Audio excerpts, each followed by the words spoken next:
Fish Unfiltered, episode 81. Still going on the postseason. World Series is going on right now. So, still ways away from any significant Marlins news. Here with my friend and co-host, Isaac Azout. We're also here with the founder of Fish on First, Ely Sussman. Isaac, how we doing? It's been a first World Series game was pretty good. It kind of got out of hand towards the end, but still, playoffs have been really fun to watch, so can't complain. Yeah, doing swell. It's been a tale of two postseasons, really, in each league. You know, you just have the Dodgers steamrolling anyone that gets in front of them. And then the American League side, you had one of the better American League Championship Series in recent memory, going all the way to Game 7. Obviously, the Blue Jays coming out on top, and here they are in the Fall Classic, looking to win their first title since they went back-to-back in the early 90s. So yeah, it's a great time to be a sports fan. Hockey back into season. The NBA's back. NFL halfway through. So it's a great time to be a guy if you like sports, for sure. I didn't expect you to say NHL and NBA on this podcast, but here we are. Yeah. Ely, there's still some Marlins players going at it in the Arizona Fall League. So unfortunately, I've not been keeping up with that. I will only keep up with your Twitter or the Fish on First Twitter. Mm-hmm. So what has that been looking like? Who are the standouts? I know PJ struggled. And Sterling Cobb actually hit a home run, which it looked like a pretty good nice home run. But yeah, take us through some of those guys. Yeah, some stats to look at for those watching on YouTube. But we keep this updated on the site, fishonfirst.com. Of course, it's both the Fall League and Winter Ball going on.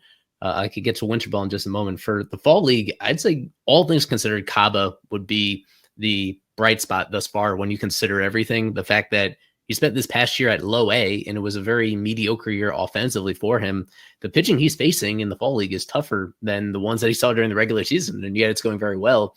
As we're recording right now, he just raised his batting average to 300, and the on-base percentage over 400. It's a hitter-friendly league, but he's still 19 years old. He's one of the younger guys there, certainly the youngest of the Marlins delegates that went this year. So for him to have that much success, to go on top of how well he plays defensively, he continues to get very rave reviews for being arguably the best defensive shortstop in all of minor league baseball. That's been a bright spot at the end of what was, all things considered, kind of an underwhelming year for a guy that we thought could be a top 100 prospect guy. Now he's kind of looking towards 2026 to reestablish himself as somebody that was deserving of being the centerpiece of that Luzardo trade. I mean, on the other end of the spectrum, you have to go to PJ Morlando, who, as of this recording, doesn't have a single extra base hit in the Fall League. Now, some of the same conditions apply where this is a very tough assignment for him. For a guy that's only seen low A pitching and facing a lot of guys in the AFL who have spent time at Double A, a couple even in Triple A, you wouldn't expect big results. At the same time, the fact that the strikeout rate is as high as it is pretty concerning. Most other guys, somewhere in the middle there. Carson Milbrandt, as of this recording, he's leading the entire Fall League in strikeouts, despite only pitching 9 1/3 innings. He's striking out almost half the guys he's facing. So that's been really encouraging. We were relatively high on him coming into the Fall League, but his season overall has been a nice one for him, all things considered. And as a whole, like it's been more interesting than previous Fall Leagues, I would say. The Marlins as a whole, they're kind of the mindset that they just send guys who are needing extra reps after being injured during the regular season. Almost every single guy on here missed some time due to injury at some point during the year, and they're just getting those reps to better prepare themselves to move up a level in 2026. But it's been more interesting than I'd say the last couple of years, where they didn't really send highly regarded prospects. This is a mix of guys who some are trying to get their career back on track, but some are legitimate potential major league contributors in the not too distant future. And we are right around halfway through the Fall League. So still a couple more weeks to go to follow along into mid-November. And we will keep you updated and certainly have some more substantial analysis once all the dust settles, once the season is over. All righty. Not much more to go in there. I know Griff is playing Winter Ball. I think Cerna as well. I can give you the names. It is Griffin Conine in the DR. It is Jared Cerna in Mexico, and it's Maximo Acosta in Venezuela. And both Acosta and Cerna are raking so far. Again, it's a small sample. Both of them have OPSs over 1,000 in those leagues. Acosta is the everyday number 3 hitter for his Venezuelan team. Cerna is the everyday leadoff hitter for his Mexican league team. And he's even been playing center field for the first time in his life the last few days. So that's something else to monitor, especially with Cerna, he had an awful year. I was kind of high on him entering this year, and he totally crapped the bed in Double-A. But again, building some momentum heading into next year, it seems. When does Barry play? He's going to Puerto Rico, right? In Puerto Rico, starting in December.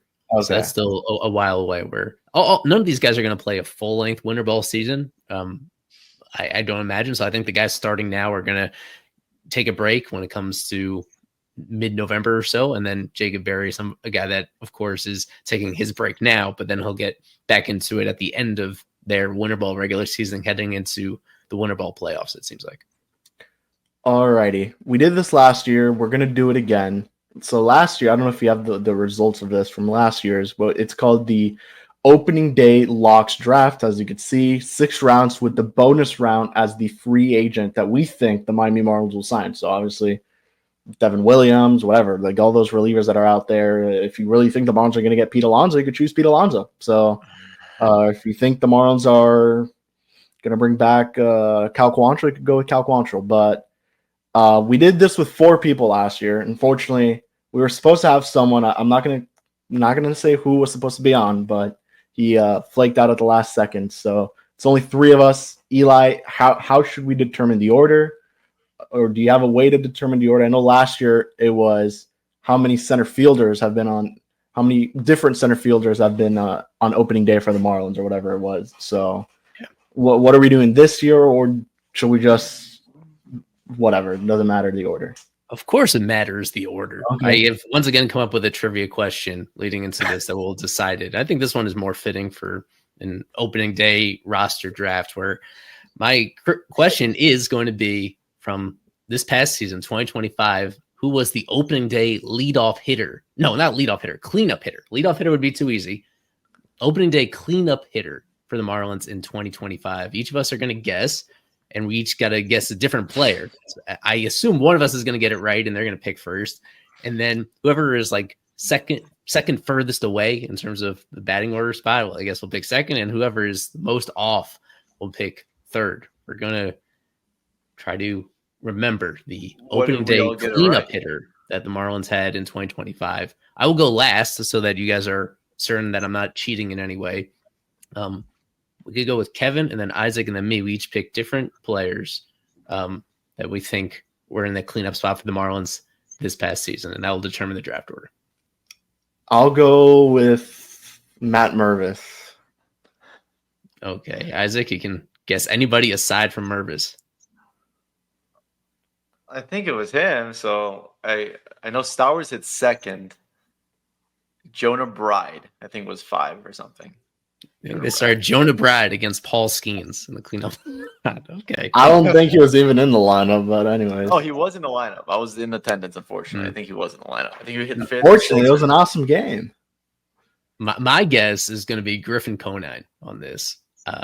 I also considered Matt Mervis. Again, I don't know. I'm just trying to predict along with you guys who would be. But I narrowed it down in my mind to either Mervis or Conine, and with Mervis off the board.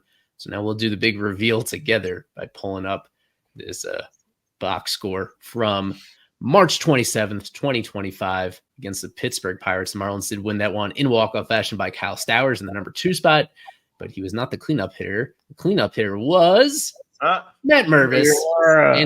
You were close, Isaac. Jonah Bride. What an upset. Isaac got closer than I did. Mervis hit 4th. Bride hit 3rd. And Conine was 6th.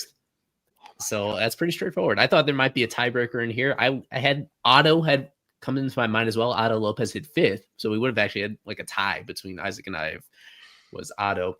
I chose this trivia question also as kind of to hammer home the point that the opening day roster construction isn't necessarily the 26 best players in the organization for a variety of reasons.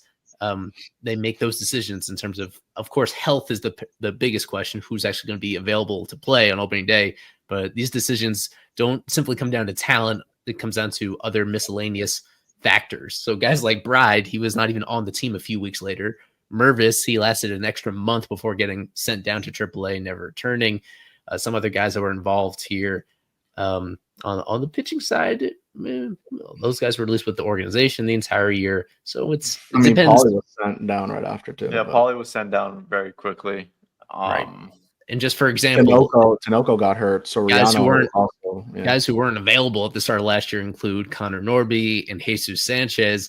Like Sanchez is a guy that if everybody was healthy, Sanchez would probably been the opening day cleanup hitter, but he got hurt in the course of spring. And that's what makes this draft somewhat challenging because we obviously cannot anticipate who's going to suffer an oblique strain 2 weeks prior to opening day. I'm not even going to bother to put up the 2025 results. I did very poorly in part due to injuries where I had guys like Andrew Nardi picked out, and Nardi didn't pitch at all for the Marlins last year. You had the worst one. I was looking back I had a very poor one. I had Jake Berger. I had Jesus Luzardo, both of whom got traded over the course of the offseason. So, yeah, that's kind of the main thing we're doing here is keeping in mind which guys we think are still going to be with the organization because this is an offseason where the Marlins have a lot of different directions that they could go in terms of optimizing this roster, which includes making trades and making free agent signings. I will once again pull up the board that we're going to be filling out. We're going to go 6 rounds deep, the three of us. And we'll do a snake draft. So Kevin is going to pick first, and then Isaac will pick second. I'll pick third, and then fourth, and bring it around again from there. All right, Miami. And so the last thing to clarify is that after the 6 rounds, we'll have a 7th bonus round. We are going to try to predict somebody who's not in the organization right now that will be on the opening day active roster. So that could be a free agent signing. It could be somebody to trade for. It could be a waiver claim. That'd be extremely difficult to anticipate. But primarily, we're just picking out a potential free agent or trade acquisition that we think the Marlins could go after this winter. So, I think this goes without saying. We should at least mention a quick explanation as to why we chose the player we have chosen. Yes. But I think that speaks for itself. So I will go first, and I think this will be the very obvious choice. But Kyle Stowers will be on the Miami Marlins opening day roster to begin the season. It's going to be one of the corner outfield spots.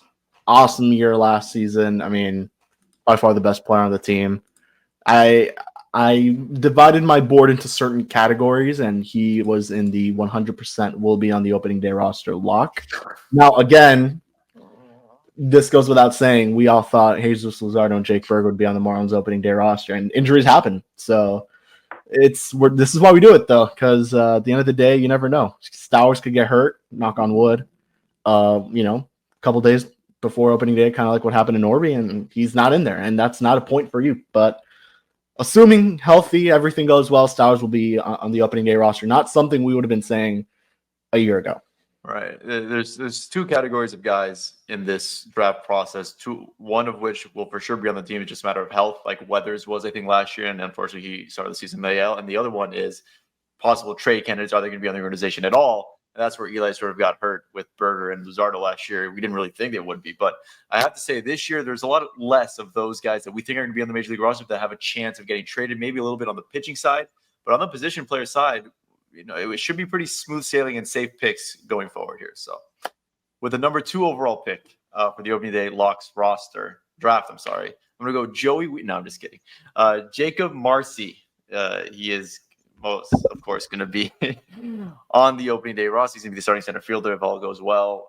He really solidified himself as one of the best overall players the Marlins had last year. And he, despite a little bit of a slow ending to his regular season, he just impressed the organization and the city so much. And he's going to be the everyday center fielder going forward against righties and lefties.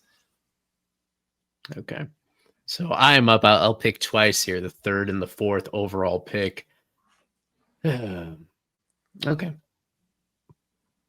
First off, I will go with Otto Lopez. I'm not 1,000% certain that he's going to. I'm not going to take it for granted that he's going to be the starting shortstop for the team again, even though I think he showed that he can certainly handle the job. I think that it's one of many potentially sexy acquisitions they can make this offseason is look for ways to acquire somebody that has a little bit more offensive thump at that position. But Otto is great there defensively, and he had a good season overall. He's going to be on this roster one way or the other. I don't think it makes sense to trade him at all when he's still not even arbitration eligible yet. Again, I said the same thing with Jake Berger last year. Jake Berger. Otto's value has gone up considerably from when he was a waiver claim at the start of the 2024 season. I don't think they're ready to sell high on him yet, that he's a valuable piece to whatever potential contending team they're putting together in 2026. And then for my next pick, I'm going to go with the guy that I passed over at the start of last year. Last year, Sandy Alcantara was sitting in my lap, and I passed over with him, like talking to myself, doubting, raising concerns about his return from Tommy John surgery. And I was kind of like, my concerns there were half right, because he did not pitch well at all at the start of last season, but he was healthy, and he was remarkably healthy for a guy coming off of Tommy John. Overall, with the exception of that TJ blip, he has an immaculate record in terms of being available. Is he a potential trade candidate? Yeah, because the Marlins were at least listening to potential trade scenarios to him at the trade deadline last year, and he pitched really well to make himself even more appealing to potential teams. He also reestablished himself as a guy that is going to eat valuable innings for this team if they're planning to go anywhere this year. It would be unpopular, not impossible, but it would be very unpopular, certainly, for the team to trade him, just as well as he pitched down the stretch of last year, if they're actually trying to be a competitive team in 2026. He still has another year of control, even beyond 26, via a club option. So I'm going to assume, I feel pretty comfortable assuming that Sandy is going to be healthy and available to pitch. And I'm also going to trust that the team is going to hold on to him at least for the first half of 2026, and then maybe reevaluate things from there. I had him in auto into my. I divided this into certain categories. This one I had it into yes, but not 100%, because there's the chance that Sandy does get moved. And with auto, I don't know why I don't feel 100% sure he's a lock, but I'm certain he'll be there. It would have to be like a Costa really outplays him or something, but unlikely.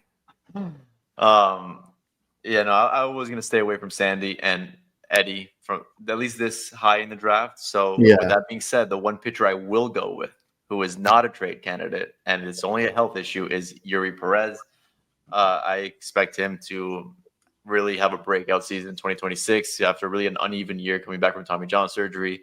Stuff was all there. One of the best fastballs in all of Major League Baseball. All the things that made him such a sexy prospect leading into his debut season in 23 were evident in 2025. And I just cannot wait to watch a full season of maybe 160, 185 innings from Yuri this year.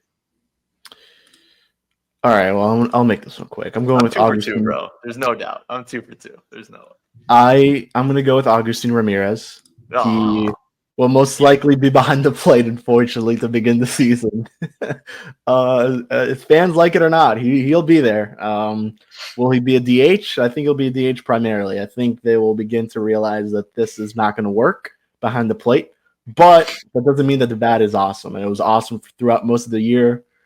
You look at the splits, though. I mean, clearly he's a better offensive player or contributor offensively when he is a DH. So, the value, you really would have to hit out of your mind to be a valuable DH like, Shohei. But obviously Shohei pitches, so it's a little different. But, he'll be there. No doubt about it. I guess I have another pick, too. So I will go with the other catcher. I'll go with Liam Hicks. I think Liam Hicks will be on the opening day roster. They're gonna, unless Joe Mack really blows everyone away during spring training, I think Liam Hicks is going to be there. And I can see him as a trade candidate, but it seems like he'll be around at least to start the season. And, if he was a solid piece last year for the team. I liked his defense behind the plate. Good overall hitter. Doesn't blow you away with the power, but is a good bat to ball. I like the approach. He was a solid player. And for a Rule 5 pick, it was really honest. It was really impressive what he did to stick around throughout the entirety of the season. So a little bit of a shocker, but he did fall into my, I think he'll be a lock, just given they'll try to get the extra year for Joe Mack. I don't know, man. I don't know. Yeah, I would not have gone with him quite this high. I think that he can be sent down now. And I think that there's just as good of a chance that he starts the season with AAA Jacksonville. There's a lot of sexy backup catchers that they could bring in. But they do like him a lot. And that was a hell of a Rule 5 draft pick by Miami. I wonder if they'll do another Rule 5. They'll make a Rule 5 pick this year. Peter loves his Rule 5 picks. All right. Someone with about just as much power potential as Liam Hicks. I have Swiss Army knife, Javier Sanoja. He is one of the only position players to be on the Major League roster for all 162 games, and he is going to be on the opening day roster, maybe even starting somewhere. Wow. Unlikely. You see, that one shocks me. Yeah, no, unlikely. Just you don't know what's going to happen at third base. You don't know what can happen with X. Who knows what? But Javier Sanoja, I think they really like him a lot. And he's going to be on that opening day roster. He's proven it at every level, and he proved it last year at the big league level. His versatility carries him quite a bit. He's a stud. He's not a stud, but that's fine. Okay. Let's not forget Javier Sanoja hit. Didn't even Jesus Christ. Yeah, these are not good numbers. But anyway, sorry. He hit better during the second half of the season. Yes, he did. He did. To his credit, he did, and he somehow hit 5 or 6 home runs. So, which probably will never happen again. But well, I think this is outstanding value right here. 9th overall pick to get Ronnie Henriquez, who had one of the better relief seasons in Marlins history this past year. It just got better and better and better for a guy that was mainly available to the Marlins because of durability concerns. He was healthy throughout last season, and he was just spectacular. One of the 3rd highest strikeout total ever for a Marlins reliever. He pitched a lot in high leverage situations. I think a lot of Marlins fans would have liked him to pitch more in high leverage situations, and he'll be able to do that this upcoming year. This is really just a question of health. One of the factors here is that he's out of minor league options. And to me, that is a pretty big factor when it comes to guys that are not even in roster battles, but if any sort of decision has been made on them, the fact that you can't send him down to the minor leagues makes it pretty obvious. His value this is another case like with Otto, where he's a former waiver claim. So his value is way up from where it was when the Marlins acquired him. It can be tempting for this front office to try to cash in when they can get something pretty substantial in return. At the same time, I keep going back to the fact that if they're trying to win games, for a guy that is still pre-arbitration eligible, they have every reason in the world to stick with him for the start of 2026 and then potentially reevaluate things from there. I'm never too loyal to any one reliever.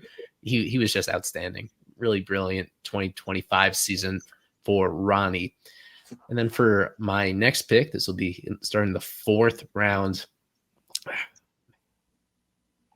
I'll go with Xavier Edwards. And I am contemplating in my own, right after the World Series, I'll publish my annual offseason blueprint exercise. And with X, the main difference between him and Otto is the defensive versatility. He's a guy that played extremely well defensively at second base this past year, but that's kind of his only position. And as this team kind of explores all these various options for how to get better moving forward, he's just a tricky piece to build around, all things considered, given although he does several things very, very well, there's also just limited flexibility with your roster if he's only going to play that position. And when they have several guys also in their organization that can capably handle second base, even if it's not quite the same level, like I can definitely see a scenario where he gets traded at some point this offseason. But when he was available to them this year, he was in the lineup almost every single day and very often at the very top of the lineup. So I am going to assume in the 4th round, I think that's fair value for him, even understanding the risk of a potential trade. Yeah, he fell into my potentially could get traded type category because if he's there, he's going to be on leading off. But you could also see the case where kind of like what Craig was telling us, do the Marlins really see him in the plans of the future? Obviously, this is he said this during a different time when X was kind of struggling at shortstop, but I think it still applies. So, and they have depth, beyond X. And do you really need a type of player like him? I don't know. I think you would always like one, but you don't really necessarily need him. And we saw that with a guy like Arias, who his value kind of, we'll see what happens in free agency, but clearly was not traded for a lot.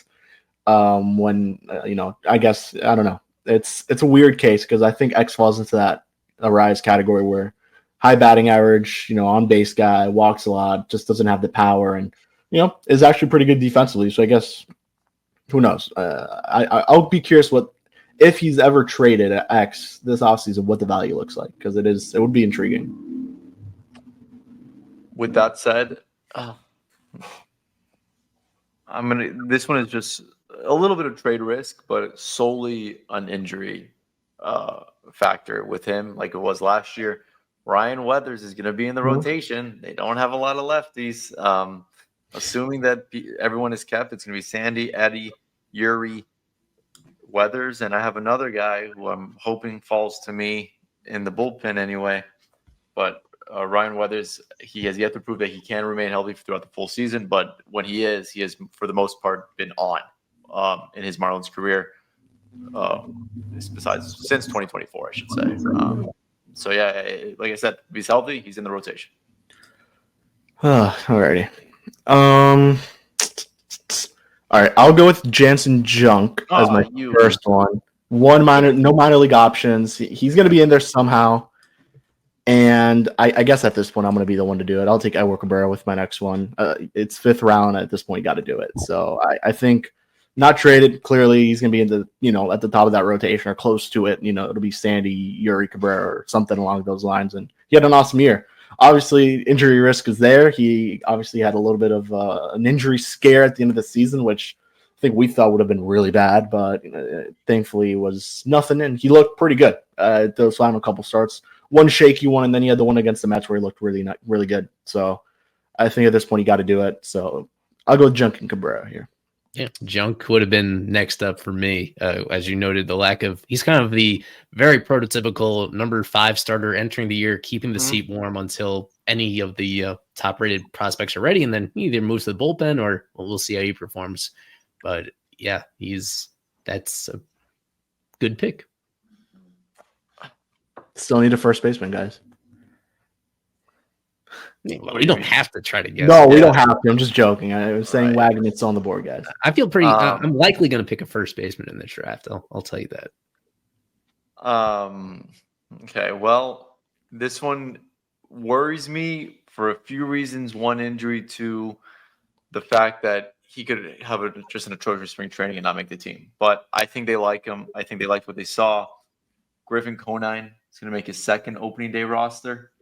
I had heard from a couple of people that he is in their plans going forward while he was on the IL recovering from a dislocated shoulder. He was able to miraculously make it all the way back from that injury. He homered, didn't get a ton of at-bats, but still is able to go in the offseason fully healthy. And I expect him to be on this roster come March 20. What is it? When's opening day? 28 this year? March 29? Well, whatever day opening day is this year. March 29th, I think. March 29th. I think Griffin Conine will be there against the right-handed pitcher in the lineup.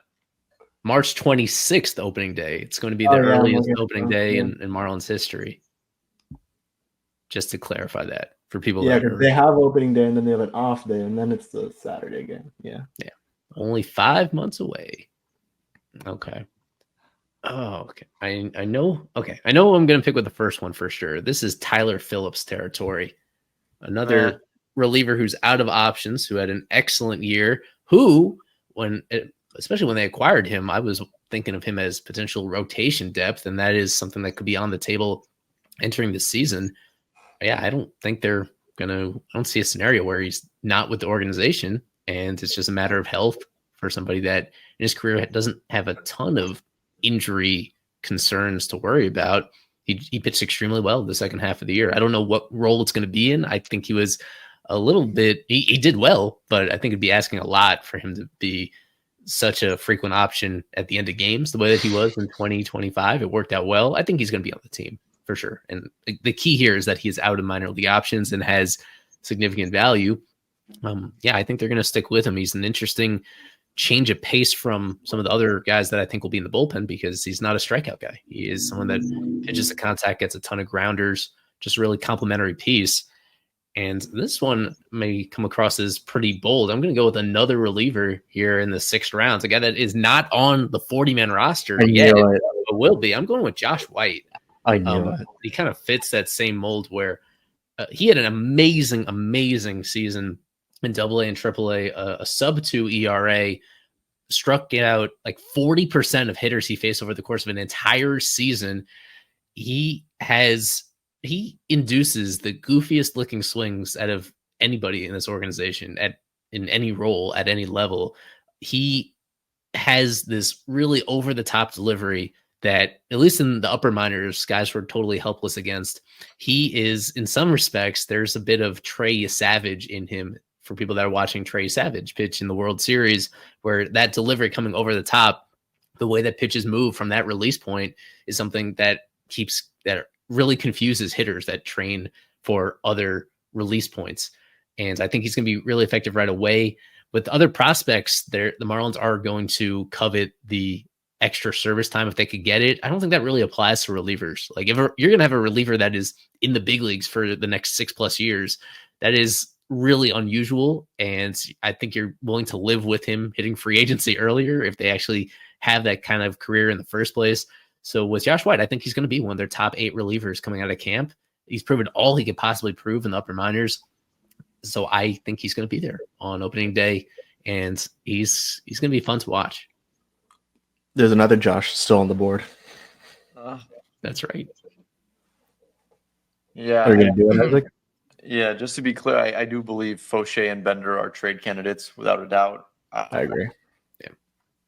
I don't know what's going to happen with Cade Gibson. Not to give you guys all the remaining people, some notable names on their position players I don't like. You know, if we look at, there you guys see the 40-man roster screenshot.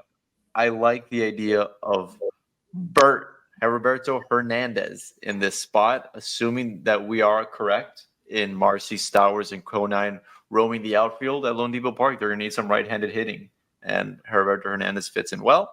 He had a great showing in his rookie season with Miami anyway, and I easily see him being either a fourth outfield option or a platoon option with Griff.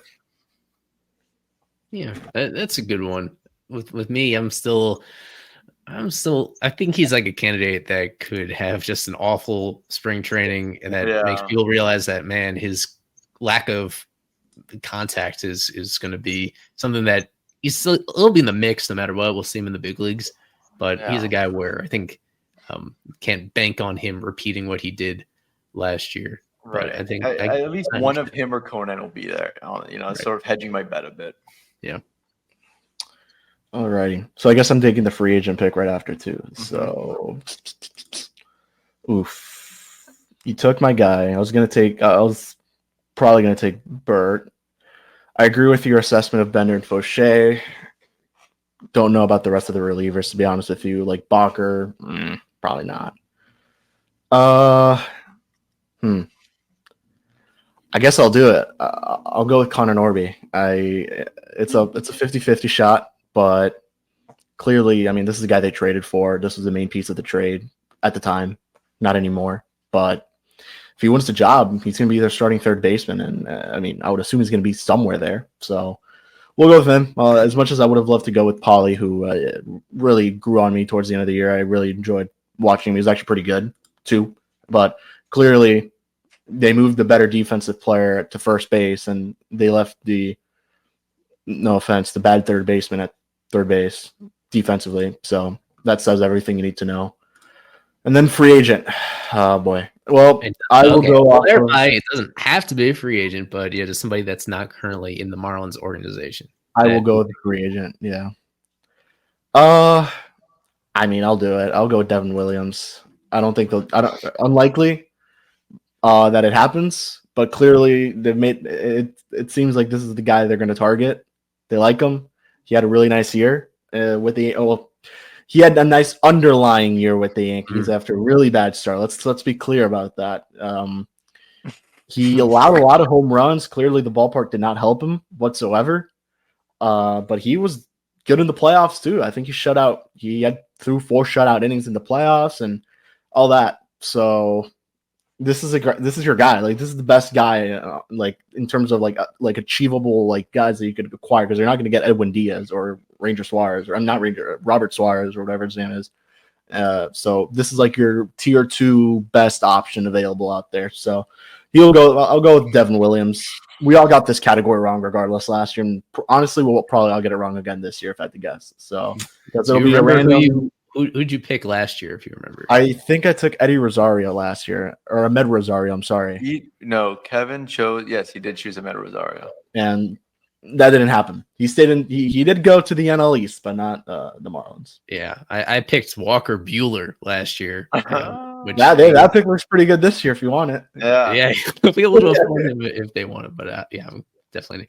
Yeah, so with Devin Williams, when you started talking about it being a nice year, if it was a nice year by his standards, then he would have been out of their price range. This is the guy that was as good as any reliever in baseball from 2020 to 2024. And then last year had some inconsistencies with the Yankees. I still think he's going to be too expensive for the team, but he's in a weird spot because he has that bloated ERA coming up this past year and didn't spend most of the year was spent not in a closing role. So that's going to be just a really fascinating case where there's going to be the Marlins should be interested in him. I think that'd be an amazing signing if they get him, but I'm still skeptical that they spend what it will take. Something I don't want to get overlooked is where Connor Norby was taken here. Connor Norby was selected 18th overall in our opening day roster locks draft. 18th. When just a year ago, a little bit less than a year ago, he was selected 2nd overall by me after Jesus Sanchez. Connor Norby was my 2nd overall selection. So just shows you how much can change in the game of baseball. I don't think this happens in any other sport where just the stock of an individual player or trade package can just change so dramatically over 1 year, over a year where he didn't even play that much because he was hurt. And yet still, we don't even know if he's going to be on the opening day roster. Even though I do think that was great value for you, Kevin. I think he's a lock. I think there's room for both him and Paulie on the roster. Obviously not to start. In regards to my free agent selection, they need a left-handed reliever. Give me Steven Matz. He knows the NL East pretty well.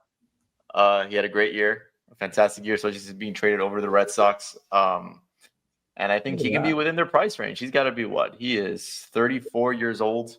Will be at 34 on opening day. And I think he's very realistic. He's someone that could really help out the Marlins, and that would be a hell of another trade chip in July should things not go well for Miami. I thought you were going to go with Kitteridge again. I was going to go with Kitteridge. I was going to go with Paul Goldschmidt. Kitteridge does have, I think, a club option anyways. Yeah, so well, and I just don't. I haven't heard real affirming rumors that the Marlins are going to sign a first baseman. They seem. I don't think so. But ready for the Wag attack. Yeah, I don't. Maybe Wags and Troy, but for now, I know they could use some relievers. They're in the market for relievers. Steven Matz would help them a lot. I like that pick. Yeah. For the final pick of our opening day roster locks, I also have to go outside of the organization. I'll go with a first baseman here, and I don't think it's going to be a free agent first baseman. I feel like there's a lot of options out there, but they're not going to spend for Pete Alonso. They're not going to spend for Josh Naylor. And I think the guys that they can realistically afford none of them really check all the boxes that I want. I think this is a team that it's not all about being super cheap. Some of it is about just recognizing how valuable it is to have players with multiple years of club control. And you could get that in free agency, but I think they'd rather just trade for a guy that they think is in his prime or maybe not even entered his prime yet. I am trading. This is a preview of what I'm going to put out in my offseason blueprint. I have been trading for Alec Burleson of the St. Louis Cardinals. I think that's going to be your primary first baseman next year who could also play a lot of outfield. I think Alec Burleson, if they acquire him, is the guy that is going to be kind of the center of their offense. He put up like an 800-ish OPS this past year. He's a guy that struggled to translate to the big leagues immediately, but I watched quite a bit of him in 2024. And then even this year, and I think there's another level there where he's a guy that has above average power, and this past year had way above average contact rates that people don't realize. He's just a really well-rounded hitter that is. Let me pull up his exact age. It's like 26 or 27, still with 3 years of club control still to go. If I have that right, yeah. And just entering arbitration for the first time this year. I think that's a guy that makes a lot of sense. It's a St. Louis Cardinals team that's going to be open for business this past year. They were kind of trying to sell off pieces last offseason and didn't really do a whole lot. And even though they're not a bad team, they're under now new front office leadership. They're kind of resetting, and I think everybody's going to be available. So I think this is just one of several guys on the Cardinals right now that they'd be willing to flip for not necessarily prospects, but maybe fits at other positions. I think it makes, if it's going to be just Burleson, there's a lot of, I can pull up the 40-man roster again. There's a lot of potential rotation candidates on here that the Marlins don't necessarily know what they're going to do with.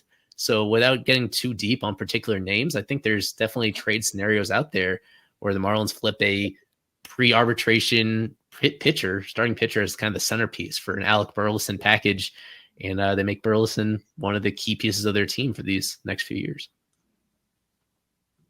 I like it. I absolutely would. That would be. He took a huge step forward in the power department as well, Burleson, this year. And like you said, new administration over there in St. Louis. Pick up the phone, call up Peter, and I think the Marlins could definitely make a trade happen in that case. That would. People don't know what the full trade is the thing, because we obviously Eli showed us the trade, so people will be. I think I've made some changes since then. I'm working. Okay. At this particular moment, I think it would be a 6-player trade, and I still reserve the. I have the power, of course, to change that between now and when I publish the article. But yeah, I'm working on a trade that involves Burleson and other pieces coming from the Cardinals. I think that is going to be a very logical trade partner for the Marlins this offseason. There's one that would be pretty cool if he came here. I think I'm sure there are people in the organization that read all these proposed trades by media, by us for sure. Do you think they read that and then they're like, okay, we're not going to do that anymore? Like they see it. I feel like that's like, we don't want to prove it. I mean, don't forget, Skip was pretty clear that he reads the stuff on Twitter, but he has never in his life once taken a single suggestion from Twitter. Right. I don't know, man. I just see like Peters or John, whoever's there going up to, hey, we're not going to do this anymore. Fish on first hat. I don't know. It's something that I always wonder. Right. So let us just quickly review some of the guys that we did not select in here. We didn't select Graham Pauley, and Kevin noted that he was a guy that I think was one of the first men out of this conversation. A guy that you could certainly make the case, but still a question of where he fits in this roster and some limitations to his offensive game that will have to be proven during the course of spring. On the pitching side, we ended up picking Max Meyer wasn't taken. Yeah, Max Meyer is kind of the bigger one where he was pitching so well early this past year.